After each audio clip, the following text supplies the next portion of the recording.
여러분, 부자들의 뭉칫돈이 이곳에 꽂혔다. 이곳이 어딜까요? 이곳이 여러분, 지난번에 제가 말씀을 드릴 때 정기 적금이나 정기 예금이라고 했습니다. 예, 바로 이 부분을 세분화해서 분석을 했습니다.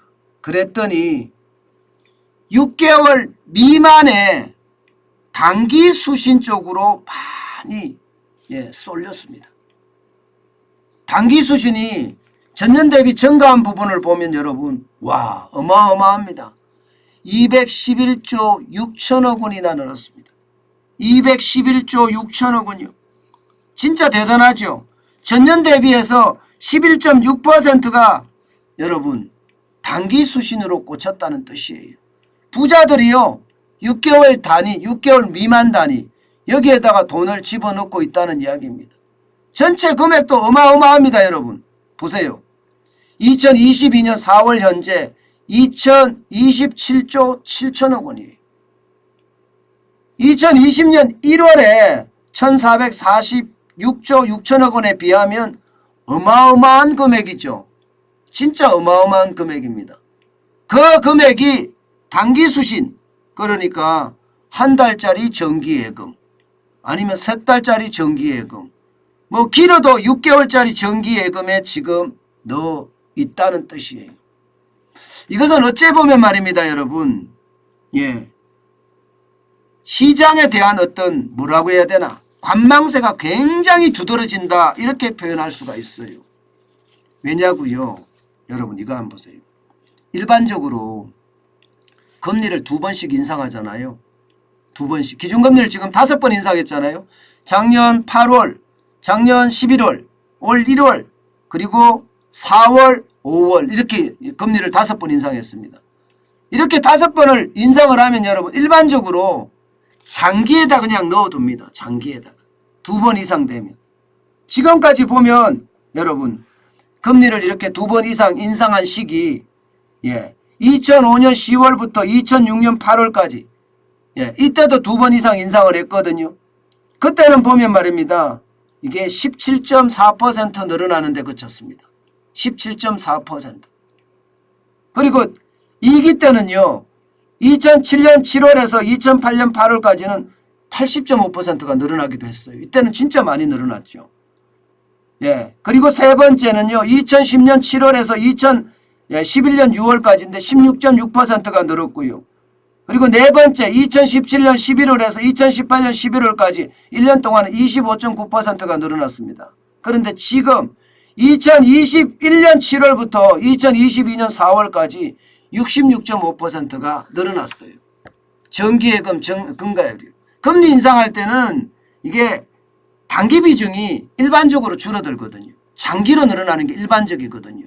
근데 장기 비중이 줄어들고 단기 비중이 66.5%까지 늘어났다는 것은 여러분 결국은요. 금리를 계속 올린다고는 생각해. 금리 계속 올릴 거니까 기다려보자. 그러면 금리 더 예금금리가 더 올라간 게 나올 거다. 이렇게 예상하는 거고요. 게다가 시장의 어떤 변화도 지금 보고 있는 겁니다. 시장이 금리를 저렇게 올리면 경기 침체가 오지 않겠어? 경기 침체가 오면 주식도 붕괴하고 부동산도 거품이 빠질 텐데 그러면 그때 사야지 하면서 3개월 내지 6개월짜리로 지금 들고 있다. 이렇게 이야기하고 있습니다. 저는 그만큼 말입니다. 부자들의 돈의 흐름 굉장히 중요하다고 보고요. 지금 어마어마하게 돈이 늘어난다는 2027조 7천억까지 그리고 1년 전 대비하면 211조 6천억까지 단기 수신 돈이 뭉칫돈이 늘어났다는 건 여러분 부자들 지금 망설인다는 뜻이에요. 부자들이 투자를 망설인다는 뜻은 굉장히 중요한 의미를 갖습니다. 이게 부자들은 우리보다 정보가 많습니다.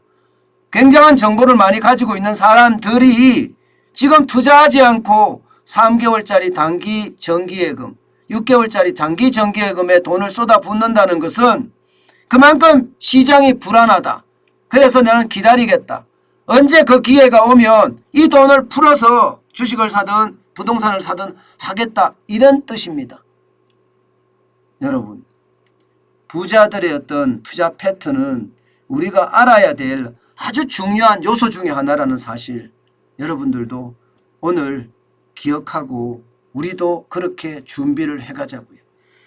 돈이 없는데 무슨 우리가 준비를 하냐 이렇게 이야기하지만 저는 그렇게 생각하지 않습니다.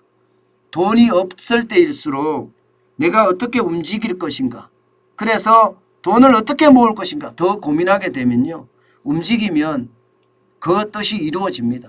움직일 때 뜻이 이루어지는 거지, 움직이지 않고 감나무 아래 누워있으면요, 홍시가 떨어지더라도요, 입에 떨어지지 않습니다.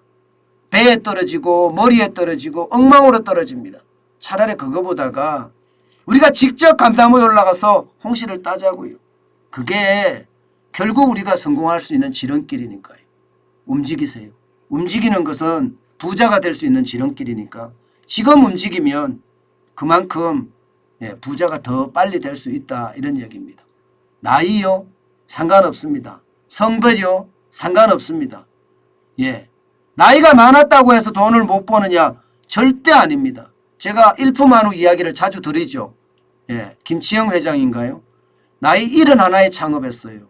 5년 만에 매출액을 1,000억까지 달성한 아주 대단하신 분이에요. 그렇기 때문에 젊은 사람이다. 나이 20에 창업해서 부자가 엄청 되는 사람들도 있잖아요. 그러니 포기하지 않고 움직이면 그 기회가 온다. 부자들은 그렇게 이야기하고 있는 겁니다.